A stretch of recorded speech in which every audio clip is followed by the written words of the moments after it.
Drama serial एक भूल की अगली किस्त में हम देखेंगे कि हादिया ऑफिसर फुरकान के घर जाती है और वहां जाकर उसके वालिद को सब कुछ सच सच बता देती है, क्योंकि वो अपनी जिंदगी का इतना बड़ा सच उनसे नहीं छुपा सकती। वो उनको अपना सच बताते हुए रोने लगती है और कहती है कि मेरी जिंदगी की वो एक भूल सारी जिंदगी के लिए सजा बन गई है। वो बहुत ज्यादा परेशान हो जाती है। फुरकान के वालिद बहुत ज़्यादा दुख से हादिया को देखने लगते हैं, क्योंकि उन्हें वाकई हादिया से हमदर्दी होती है और उनको हादिया पे फ़ख्र होता है कि हादिया वाकई एक मज़बूत लड़की है। वहीं हादिया की माँ उसकी सास के पास जाती है और वहाँ जाकर वो उनसे कहती हैं कि आप हादिया को समझाएं कि अगर उसे कोई पसंद आ जाए तो वो उससे शादी कर ले। जिस पर हादिया की सास कहती हैं कि मैं हादिया को ज़रूर समझाऊंगी।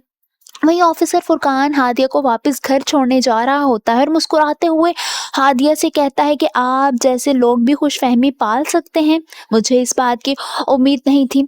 हादिया खामोश रहती है और बदले में मुस्कुराने लगती है। वहीं ऑफिसर फुरकान रास्ते में हादिया को गजरे लेकर देता है। हादिया भी खामोशी से वो कबूल कर लेती है। दूसरी तरफ शहरियार अपनी माँ से जिद करते हुए कहता है कि अम्मी, मैं हादिया से मोहब्बत करता हूँ, प्यार करता हूँ, मैं शादी करूँगा तो सिर्फ और सिर्फ हादिया से। जिस पर उसकी वालिदा गुस्से से उसको चुप करवा देती हैं, क्योंकि वो हरगिज़ ऐसा नहीं चाहती। वो बहुत ज़्यादा गुस्सा करते हुए शहरयार से कहती हैं कि आइंदा मैं ये बात ना सुनूं कि तुम हादिया से शादी करना चाहते हो। उसे भूल जाओ, क्योंकि मैं तुम्हारी शादी उससे हरगिज़ नहीं होने दूंगी। वहीं हादिया अपने हाथ में पकड़े गजरे देखने लगती है जो उसे ऑफिसर फुरकान ने दिलाए होते हैं। वो गजरे देकर सोचती है कि मैंने काशान से शादी करने के बाद गलती कर दी, और इसके बाद मैंने हमेशा दूसरों की खुशी सोची, अपनी खुशी का तो मुझे ख्याल ही नहीं रहा।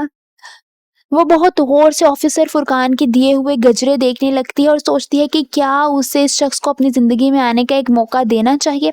आप सबको क्या लगता है कि ऑफिसर फुरकान हादिया के लिए बेहतरीन साथ साबित होगा? कमेंट्स में अपनी राय का इजहार ज़रूर कीजिए।